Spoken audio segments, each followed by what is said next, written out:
پہلے والے جو آئے وزیر اعظم یا ملک کے سربراہ، تو انہوں نے وہ توجہ بلوچستان کو نہیں دی جو دینی چاہیے تھی. اس کی بہت بڑی وجہ ایک ہمارے سسٹم جو پارلیمنٹری ڈیموکریسی ہے اس کے اندر اس میں آپ کو نظر آتی ہے کہ کیوں انہوں نے بلوچستان کو توجہ نہیں دی.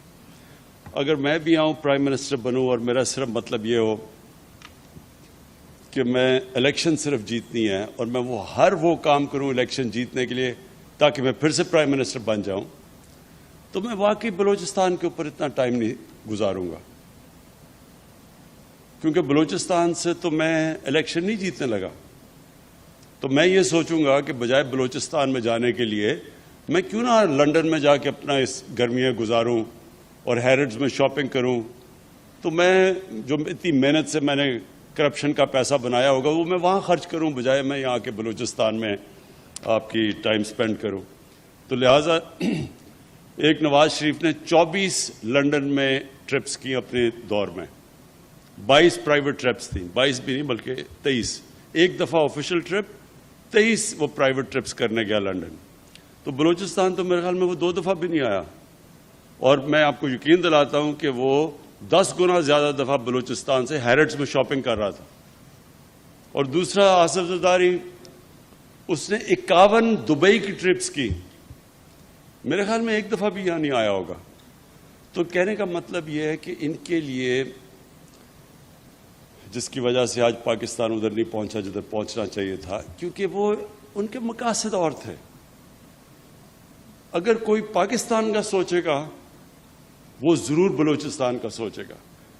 اگر وہ کوئی الیکشن کا سوچے گا، اگر وہ الیکشن کا سوچے گا تو وہ سوچے گا کہ فیصل آباد ڈویژن، صرف فیصل آباد ڈویژن میں بلوچستان سے زیادہ نیشنل اسمبلی کی سیٹس ہیں تو وہ وہیں توجہ دے دے، وہ پاس بھی ہے. تو یہ ہماری بدقسمتی سے جس طرح ہمارا ملک ایوالو کیا ہے، یہ بہت بڑی ہماری، اگر آپ دیکھیں کہ ہمارے علاقے پیچھے رہ گئے ہیں.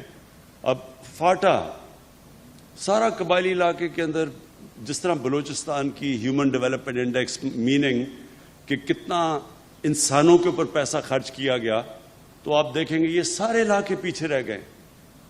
ناردرن ایریاز ہمارے، ادھر کسی نے توجہ نہیں دی کیونکہ ادھر سے بھی الیکشن کسی نے نہیں جیتنا تھا.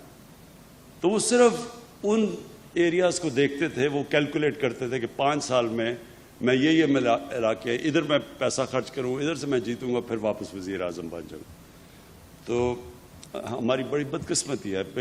لیکن یہ ریئلائز نہیں کرتے کہ اگر وہ سارے پاکستان کے اوپر توجہ دیتے تو وہ شاید ابھی بھی وزیر اعظم بنے رہتے، کیونکہ ملک سارا اکٹھا ملک اٹھتا ہے. یہ نہیں ہوتا کہ ایک چھوٹا سا علاقہ اٹھ جائے اور باقی ملک پیچھے رہ جائے. ملک، قومیں ترقی اس طرح کرتی ہیں کہ وہ ہر قوم، مثلا بلوچستان میں کوئی ایڈوانٹیج ہے، یہاں کے آپ کی مدنیات سب سے زیادہ ہیں. پنجاب میں گندم ہے، وہ بریڈ باسکٹ ہے. کراچی، سندھ جو ہے، کراچی ہمارا فائنینشیل کیپٹل ہے. ناردرن ایریاز وہ ٹورزم کے لیے، اور پھر پختونخوا میں ٹورزم. تو ہر علاقے کی مختلف چیزیں ہوتی ہیں. تو ملک کیسے آگے بڑھتا ہے؟ جب سارا ملک مل کے مختلف جو ایڈوانٹیجز مختلف علاقوں کے ہوتی ہیں وہ سب ملا کے ملک اوپر اٹھ جاتا ہے. تو جب آپ توجہ نہیں دیتے ملک کی طرف تو آپ تھوڑے علاقے آپ پیسہ خرچ کر دیتے ہیں، وہ تھوڑا آگے چلے جاتے ہیں، لیکن ملک آگے نہیں جاتا. تو بلوچستان، میں نے ہمیشہ یہ سوچا تھا کہ اللہ نے جب بھی ہمیں موقع دیا تو ہم بلوچستان کے اوپر اس لیے توجہ دیں گے کہ بلوچستان جب اٹھے گا، جب بلوچستان میں امن ہوگا، جب بلوچستان کے لوگ یہ سمجھیں گے کہ یہ ہمارا بھی پاکستان ہے، یہ پاکستان، اس کے لیے ہمیں بھی لڑ مرنا چاہیے، کیونکہ یہ پاکستان ہمارا بھی سوچتا ہے، ہماری بنیادی ضروریات کا یہ پاکستان سوچتا ہے، ہماری مشکلوں کا یہ سوچتا ہے. تو تب بلوچستان کے لوگوں کو کبھی فکر نہیں ہمیں ہونی چاہیے تھی کہ انسرجنٹس آ گئے ہیں یا یہ جو تحریک میں لگے ہوئے ہیں. میں ویسے سوچ رہا ہوں ان سے بھی بات کرنے کا کہ یہ ہو سکتا ہے کہ ان کو پرانے زمانے میں رنجے ہوں اور استعمال بھی ہوں دوسرے ملکوں سے، ہندوستان ان کو استعمال کرے انتشار پھیلانے کے لیے، لیکن اب تو وہ نہیں ہے حالات۔ کبھی بھی بلوچستان کی تاریخ میں ایک فیڈرل گورنمنٹ جو کہ بڑے مشکل معاشی حالات سے نکل رہی تھی، اور ابھی بھی اللہ کا شکر ہے ہمارے حالات ابھی بہتر ہیں، لیکن وہ حالات نہیں کہ ہم اتنا زیادہ بلوچستان کو پیسہ دے سکیں federal P S D P سے، جبکہ اتنی زیادہ ہمارے اوپر پنجاب میں، اور پنجاب کے لوگ سب سے بڑا صوبہ ہے، وہاں سے بڑی ڈیمانڈز ہیں، سارے پاکستان سے ڈیمانڈز ہیں، لیکن سب سے زیادہ پیکیج ہم نے بلوچستان کو اس لیے دیا کہ ہمارا خیال ہے کہ بلوچستان کے لوگوں سے واقعی انصاف نہیں ہوا، وہ پیچھے رہ گئے، اور بلوچستان سے سینٹر نے بھی انصاف نہیں کیا، اور بلوچستان کے اپنے سیاستدانوں نے بھی اس سے انصاف نہیں کیا۔ جو پیسہ آتا بھی تھا میرے خیال میں وہ بھی صحیح طرح نہیں لگا، اور وہ لوگوں نے اپنی ذات کے اوپر وہ پیسہ خرچ کیا ہوگا، لیکن بلوچستان کے لوگوں کے لیے جو پیسہ جانا چاہیے تھا، اس لیے وہ جو سارا ایک احساس محرومی پھیلنی شروع ہوگی بلوچستان میں، یہ کبھی نہ پھیلتی اگر بلوچستان کے لوگ بھی جو اپنے پولیٹیشنز تھے وہ بھی اپنا صحیح معنی میں اندر جو بھی پیسہ ملتا تھا وہ صحیح معنی میں خرچ کرتے۔ تو میں صرف آپ کو یہ بتانا چاہتا ہوں کہ ایک تو ہم نے سب سے بڑا اپنا پیکیج دیا فیڈرل گورنمنٹ نے بلوچستان کو، لیکن میں صرف یہ گوادر کے لیے جو ہم نے کوشش کی اب تک، اور یہ ابھی شروعات ہے، انشاءاللہ یہ بڑھتی جائیں گی۔ ایک تو ہم ڈی سیلینیشن پلانٹ کے اوپر پوری اب کوشش کر رہے ہیں کہ جلدی سے جلدی ایک لگے، چائنیز کے ساتھ مل کے بھی۔ ایک 300 بیڈ کا ٹیچنگ ہاسپٹل بن رہا ہے۔ یہ ٹیچنگ ہاسپٹل زیادہ ضروری ہوتا ہے، اس سے پھر آپ کے ڈاکٹرز بھی ٹرین ہوتے ہیں یہاں، آپ کی نرسز بھی ٹرین ہوتی ہیں، تو وہ صرف یہی نہیں کہ ہاسپٹل علاج کرتا ہے، وہ ٹرین بھی کرتا رہتا ہے۔ اس کے بعد پھر جو جام صاحب نے بھی بات کی کہ یہ جو باہر سے بڑے بڑے ٹرالرز آتے ہیں اور ہمارے صدیوں سے یہاں لوگ، ان کی صرف روزگار یہ ہے کہ سمندر میں مچھلیاں پکڑیں، اور یہ بڑے بڑے ٹرالرز آتے ہیں اور وہ آہستہ آہستہ جو ان کا روزگار ہے وہ دیکھتے ہیں کہ کم ہوتی جاتی ہیں مچھلیاں۔ تو ہم نے اب پوری طرح یہ جو بڑے بڑے فورن ٹرالرز آتے ہیں ان کے اوپر ہم نے پورا بین لگا دیا، اور وہ جو چائنیز ٹرالر کی میں اس لیے بات کر رہا ہوں کہ کوئی چائنیز گورنمنٹ ہمارے بڑے اچھے تعلقات ہیں، ان کو کوئی اس چیز میں برا نہیں ہوگا کہ کوئی انلیگل غیر قانونی طور کے اوپر یہاں فشنگ کرے، ان کو کوئی نہیں ہوگا۔ ہم پاکستانی کوئی چیز چائنا میں انلیگل کرے تو چائنیز اس کو سزا دیتے ہیں، اور ہاں کہیں بھی دنیا میں کوئی کرے جو بھی قانون توڑتا ہے اس کو سزا ملنی چاہیے، تو ان کو کوئی اعتراض اس کا نہیں ہونا چاہیے۔ لیکن یہ میں آپ کو شور کر دیتا ہوں کہ اپنے یہ جو محنت کش لوگ جو بڑی مشکلوں سے اپنی روزی کماتے ہیں، ہم آپ کو پوری طرح پروٹیکشن دیں گے۔ ایک ہم نے قرضے دیے ہیں کامیاب جوان میں، ہم نے 10 ارب روپے کے قرضے کامیاب جوان پروگرام میں اور میری ٹائم جو ہماری منسٹری ہے انہوں نے مل کے پروگرام بنایا ہوا ہے کہ مچھلیوں پکڑنے والوں کی جو ان کی کشتی ہیں ان کو اپ گریڈ کرنا، ان کا جو بھی یہ استعمال کرتے ہیں مچھلی پکڑنے کے لیے ان ساری چیزوں کو اپ گریڈ کرنا۔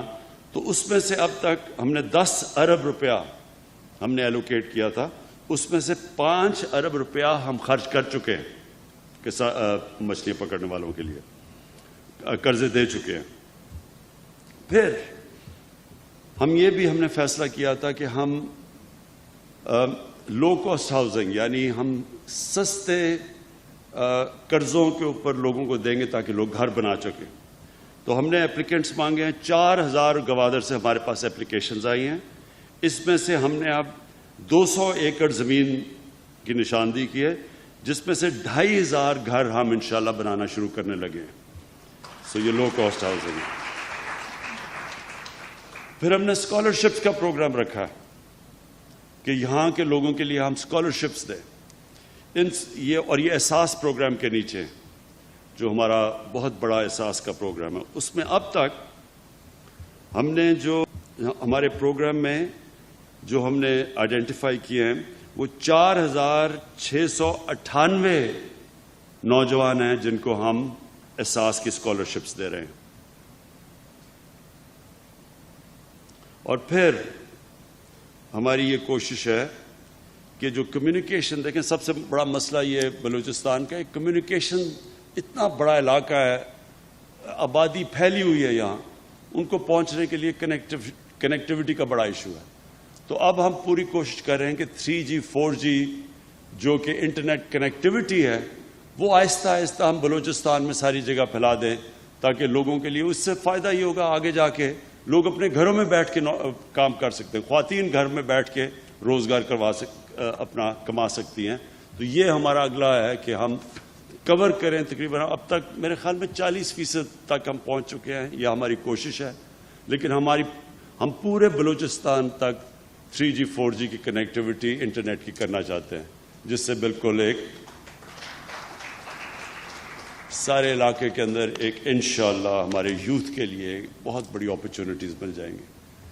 میں آخر میں آپ سب کو ایک چیز پھر سے اس چیز کا احساس دلوانا چاہتا ہوں کہ ہماری گورنمنٹ ہر سال ہمارا انشاءاللہ ہماری اکانومی جیسے جیسے اٹھ رہی ہے، ہماری آمدنی جیسے جیسے بڑھ رہی ہے، ہم بلوچستان کے لیے، میں جام صاحب آپ کو بھی اشور کرتا ہوں کہ ہم بلوچستان کے لیے ہر سال اپنی کنٹریبیوشن بڑھاتے جائیں گے. اور اس لیے بڑھاتے جائیں گے کہ ہم یہ سمجھتے ہیں کہ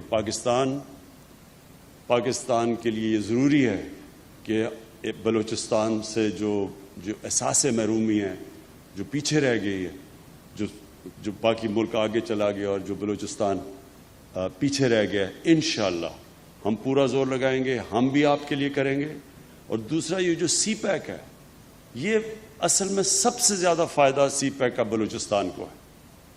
آپ دیکھتے رہیں گے کہ جیسے جیسے یہاں ڈیولپمنٹ ہوتی جائے گی، جیسے جیسے یہاں انویسٹمنٹ ہوتی جائے گی، انڈسٹری آئے گی یہاں، تو سب سے زیادہ فائدہ بلوچستان کے لوگوں کو ہوگا. اور خاص طور پہ گوادر کے لوگ بڑے خوش قسمت ہیں، کیونکہ آپ کا بالکل یہ علاقہ بدل جائے گا. اور یہ آپ اپنے ذہن سے نکال لیں کہ اب یہ ہوگی ڈیولپمنٹ تو یہاں کے لوگوں کو کوئی پوچھے گا نہیں. کیونکہ یہ لوگ ہمیں کہتے ہیں سوئی گیس جب نکلی تو وہ جو علاقے میں لوگ تھے ان کے اوپر تو کسی نے کوئی انویسٹمنٹ کی نہیں، وہ ساری پاکستان میں وہاں سے گیس نکل کے سارے پاکستان میں گئی، لیکن وہاں مقامی لوگوں کو تو بہت کم فائدہ ہوا. تو یہ اب جو تاریخ سے ہم نے یہ جو اس ناانصافی سے چیز سیکھی کہ آگے سے یہ اب یہ کبھی نہیں ہوگا. سب سے پہلے ہم یہ انشور کریں گے کہ مقامی لوگوں کو پوری طرح فائدہ ہو. بہت بہت شکریہ.